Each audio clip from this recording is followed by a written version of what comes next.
ఆదికాండము 38వ అధ్యాయము. ఆ కాలమందు యూదా తన సహోదరులను విడిచి హీరా అను ఒక అదుల్లామీయుని యొద్ద ఉండుటకు వెళ్ళెను.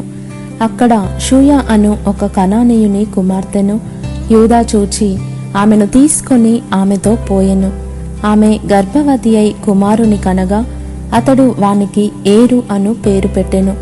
ఆమె మరల గర్భవతి అయి కుమారుని కని వానికి ఓనాను అను పేరు పెట్టెను.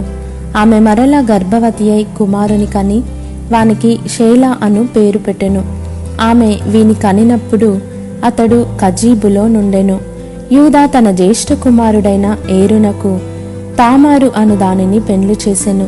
యూదా జ్యేష్ఠ కుమారుడైన ఏరు యెహోవా దృష్టికి చెడ్డవాడు గనుక యెహోవా అతని చంపెను.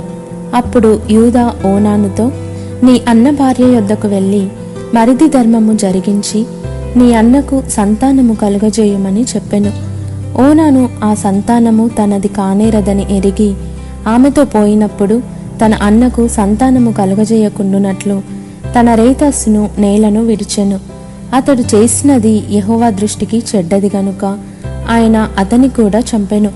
అప్పుడు యూదా ఇతడు కూడా ఇతని అన్నల వలె చనిపోవునేమో అనుకొని, నా కుమారుడైన షేలా పెద్దవాడగు వరకు నీ తండ్రి ఇంట విధవరాలుగా నుండుమని తన కోడలైన తామారుతో చెప్పెను. కాబట్టి తామారు వెళ్ళి తన తండ్రి ఇంట నివసించెను. చాలా దినములైన తరువాత షూయా కుమార్తె అయిన యూదా భార్య చనిపోయెను. తరువాత యూదా దుఃఖ నివారణ పొంది అదుల్లామీయుడైన హీరా అను తన స్నేహితునితో తిమ్నాతునకు తన గొర్రె బొచ్చు కత్తిరించు వారి యొద్దకు వెళ్ళెను. దాని మామ తన గొర్రెల బొచ్చు కత్తిరించుటకు తిమ్నాతునకు వెళ్ళుచున్నాడని తామారునకు తెలుపబడెను.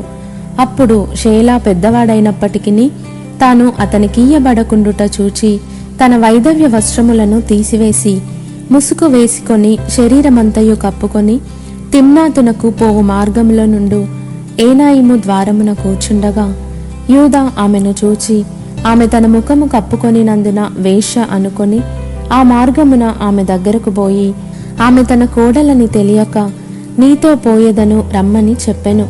అందుకామె, నీవు నాతో వచ్చిన ఎడల నాకేమి ఇచ్చేదవని అడిగెను. అందుకతడు, నేను మందలో నుండి మేకపిల్లను పంపేదనని చెప్పినప్పుడు ఆమె, అది పంపు వరకు ఏమైనా కుదువ పెట్టిన ఎడల సరే అని చెప్పెను. అతడు, నేను నీ యొద్ద ఏమి కుదువ పెట్టవలెనని అడిగినప్పుడు ఆమె, నీ ముద్రయు దాని దారమును నీ చేతి కర్రయునని చెప్పెను. అతడు వాటిని ఆమెకిచ్చి ఆమెతో పోయెను. ఆమె అతని వలన గర్భవతి ఆయెను. అప్పుడామె లేచిపోయి తన ముసుగు తీసివేసి తన వైధవ్య వస్త్రములను వేసుకొనెను. తరువాత యూదా ఆ స్త్రీ యొద్ద నుండి ఆ కుదువను పుచ్చుకొనుటకు తన స్నేహితుడగు అదుల్లామీయుని చేత మేకపిల్లను పంపినప్పుడు ఆమె అతనికి కనబడలేదు. కాబట్టి అతడు మార్గమందు ఏనాయిము నొద్ద నుండిన ఆ వేశ్య ఎక్కడనున్నదని ఆ చోటి మనుష్యులను అడగగా వారు, ఇక్కడ వేశ్య ఎవతయూ లేదని చెప్పిరి. కాబట్టి అతడు యూదా యొద్దకు తిరిగి వెళ్ళి, ఆమె నాకు కనబడలేదు, మరియు ఆ చోటి మనుష్యులు ఇక్కడికి వేశ్య ఎవతయూ రాలేదని చెప్పిరని అనినప్పుడు యూదా, మనలను అపహాస్యము చేసెదరేమో, ఆమె వాటిని ఉంచుకొననిమ్ము. ఇదిగో నేను ఈ మేకపిల్లను పంపితిని, ఆమె నీకు కనబడలేదు అనెను.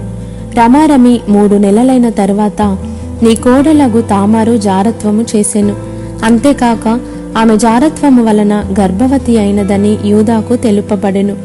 అప్పుడు యూదా ఆమెను బయటికి తీసుకొని రండి, ఆమెను కాల్చివేయవలెనని చెప్పెను.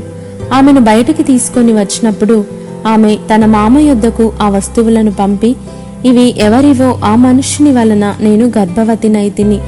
ఈ ముద్ర, ఈ దారము, ఈ కర్ర ఎవరివో దయచేసి గుర్తుపట్టుమని చెప్పించెను.